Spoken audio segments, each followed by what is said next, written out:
Bonjour, il n'y a pas que le popcorn. Aujourd'hui, on présente les films du mois de novembre avec Pierre Pajot. Bonjour Nicolas. Eh bien écoutez, on va vous souhaiter un joyeux Noël pour commencer. Oui. Voilà. Et d'ailleurs, nous choisirons des films dans un premier temps pour le temps des fêtes. Voilà, donc des films pour enfants. On commence. Deux films pour commencer qui sont deux classiques. Oui. Deux à l'ancienne servis à la moderne. Donc Toy Story 3 Toy Story et 3. Christmas Carol. Alors Toy Story 3, film de Pixar. Pixar, toujours qualité assurée. Voilà, donc c'est le troisième. Et puis en fait, il est à la hauteur des deux premiers, quoi. On n'est pas déçus. Non. Non, on n'est pas déçus quand même. Et puis, on retrouve les mêmes personnages. Oui, Woody, Buzz Lightyear, etc.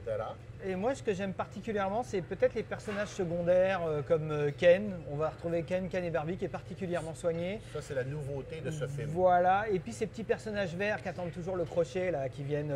Ceux-là, ils me font particulièrement rigoler. Un très très bon divertissement pour la famille, pour les fêtes, quoi. C'est une note un petit peu critique. Moi, je trouve que ça sent la fin de scénario. Ça sent qu'on commence à étirer la recette un peu trop. Le petit garçon a grandi.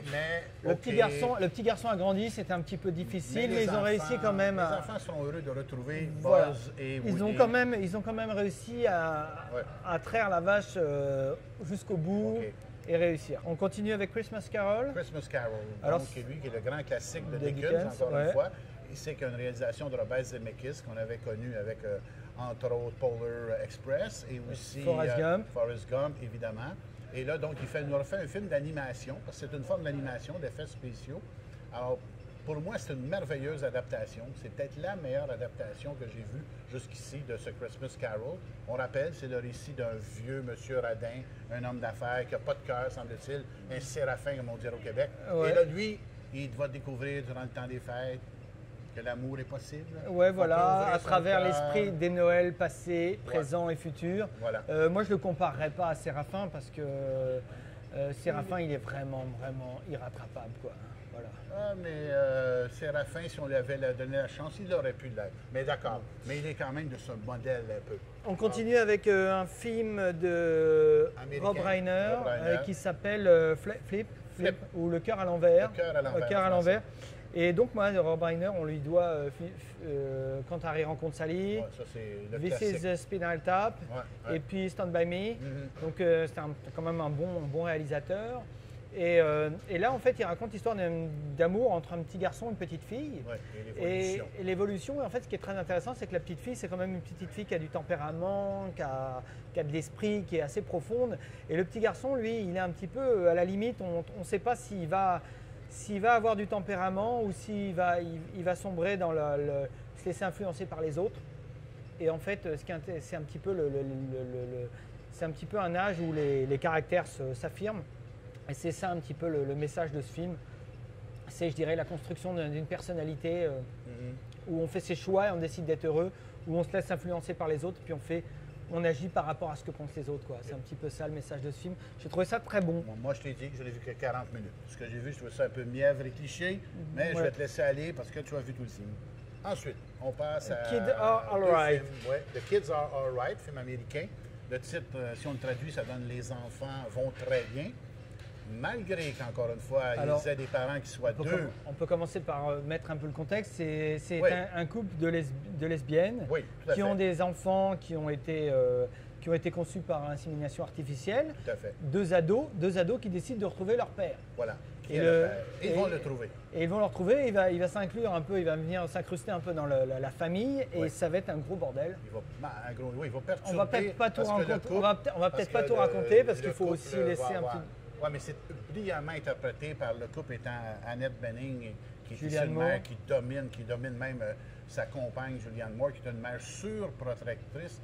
Et donc, pour moi, c'est presque une belle image de couple en soi. Et évidemment, Mark Ruffalo aussi, qui joue le rôle du père. Alors lui, il a un restaurant, c'est un homme indépendant. Il a une super petite amie. Déjà, à la base, il avait une super petite amie, une blague avec la coupe afro, là. Mais Julianne Moore. Voilà. Mais moi, surtout, le point intéressant, c'est dans le contexte américain, pas québécois, mais de faire un film aux États-Unis où c'est possible d'imaginer un couple entre deux hommes ou deux femmes qui sont mariés, qui sont même heureux. Les enfants même sont heureux, Kids Are Alright. C'est un peu audacieux et même provocateur, mais pas pour le Québec. On continue avec la merditude des choses. La merditude des choses, des bougons flamands. Alors donc, des Bougons flamands. Une très belle histoire. Alors ça commence de façon assez drôle parce qu'on a des personnages qui boivent tout le temps, qui sont des bougons. Il y a un moment qui est très très drôle où il y a un de ses oncles qui fait un concours de bière et il gagne le concours de bière. Et puis il prend sa voiture et on apprend le lendemain dans le journal que non seulement il a gagné le concours de bière, de buveur de bière, mais qu'en plus, avec sa voiture, il est rentré dans une voiture de malfaiteurs et il a permis l'arrestation des malfaiteurs. Donc il y a plein de choses très drôles. Mais derrière ça, c'est le récit du rapport entre un fils et son père. Parce que le film commence avec le fils âgé qui lui-même devient père. Il se demande si ça a du sens d'être père. Parce que lui a tellement eu un père ivrogne qu'il se questionne même si ça va être utile. Et la scène finale, on n'a jamais le droit de rien révéler, va nous montrer qu'il avait peut-être quand même raison. C'est un film très fort. Entre le fils et le père est très, très touchant et très universel. C'est un film très fort, c'est, je dirais, un des meilleurs films du mois. Un des meilleurs films du mois.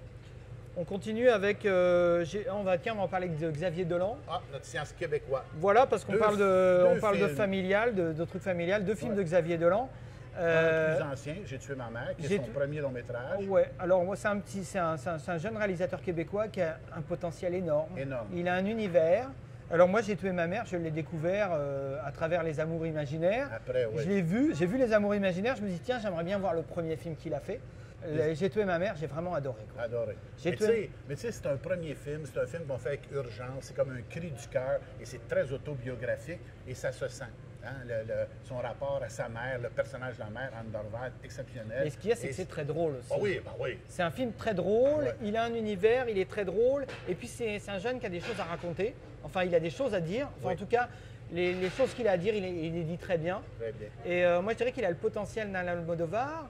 Mais en voyant son deuxième film, Les Amours imaginaires, là, je me suis dit, je me suis un peu ennuyé. Et puis, j'ai trouvé que c'était un peu plus nombriliste de son point de vue homosexuel, tout ça. Et je me suis dit, il aurait peut-être dû passer plus de temps à écrire son scénario pour qu'on ait l'impression de passer moins de temps en perdre à regarder son film. D'un côté, le second est peut-être comme plus maîtrisé, mais au niveau de la scénarisation, je suis d'accord. Ce film-là, moi, je me suis ennuyé il l'a fait très, très, très rapidement parce qu'il voulait absolument s'activer. C'est dommage parce que... Et je pense qu'on peut attendre le prochain Laurence Anyways, qui va être la grande... Moi, ce que je conseille pour le troisième, c'est de... Tu sais, souvent, les réalisateurs, ils ont un succès quand ils sont jeunes. Ils ont moins le temps de se confronter à la vie, ou ils se confrontent moins à une vie qu'ont les gens tous les jours. Et donc, moi, ce que je lui conseille pour écrire ses prochains scénarios, c'est d'essayer d'aller se confronter un peu plus à la vie qui est en dehors de ce vedettariat, quoi, pour pouvoir avoir plus de choses à raconter sur les gens qui l'entourent et des gens qui ne sont pas homosexuels aussi, parce qu'il n'y a pas que ça à raconter quoi, pour faire des bons films, quoi. Voilà.